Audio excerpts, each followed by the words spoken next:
Однажды нам подарили молодую белку. Она очень скоро стала совсем ручная. Бегала по всем комнатам, лазила на шкафы, этажерки, да так ловко, никогда ничего не уронит, не разобьет.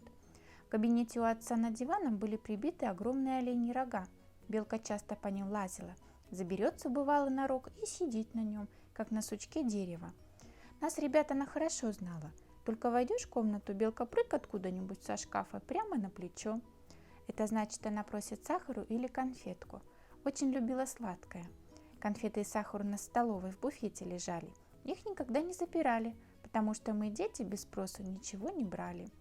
Ну вот, как-то зовет нас мама всех в столовую и показывает пустую вазочку. Кто же это конфеты отсюда взял? Мы глядим друг на друга и молчим, не знаем, кто из нас это сделал. Мама покачала головой и ничего не сказала. А на следующий день сахар из буфета пропал, и опять никто не сознался, что взял. Тут уж и отец рассердился, сказал, что теперь все будет запирать, а нам всю неделю сладкого не даст. И белка заодно с нами без сладкого осталась. Спрыгнет бывало на плечо, мордочка о щеку трется, за ухо зубами дергает, просит сахару. А где его взять? Один раз после обеда сидел я тихонько на диване в столовой и читал.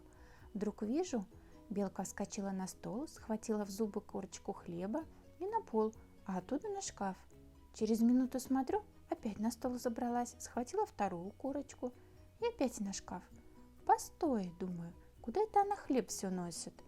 Подставил я стул, заглянул на шкаф, вижу, старая мамина шляпа лежит. Приподнял я ее, вот тебе раз. Чего-чего только под нею нет. И сахар, и конфеты, и хлеб, и разные косточки. Я прямо к отцу показываю, вот кто у нас воришка. А отец рассмеялся и говорит: как же ты и раньше не догадался, ведь это наша белка на зиму себе запасы делает. Теперь осень, на воле все белки корм запасают, ну и наша не отстает, тоже запасается.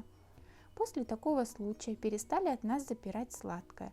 Только к буфету крючок приделали, чтобы белка туда залезть не могла. Но белка на этом не успокоилась, все продолжала запасы на зиму готовить. Найдет корочку хлеба, орех или косточку, сейчас схватит, убежит и запрячет куда-нибудь. А то ходили мы как-то в лес за грибами, пришли поздно вечером, усталые, поели и скорее спать. Кошелку с грибами на окне оставили, прохладно там, не испортится до утра. Утром встаем, вся корзинка пустая. Куда же грибы делись? Вдруг отец из кабинета кричит, нас зовет. Прибежали к нему, глядим.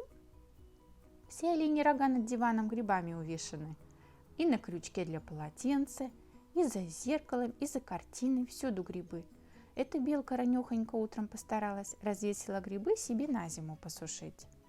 В лесу белки всегда осенью грибы на сучьях сушат. Вот и наша поспешила, видно, почуяла зиму. Скоро и вправду наступили холода. Белка все старалась забраться куда-нибудь в уголок, где бы потеплее. А как-то раз она и вовсе пропала. Искали ее, нигде нет. Наверное, убежала в сад, а оттуда в лес.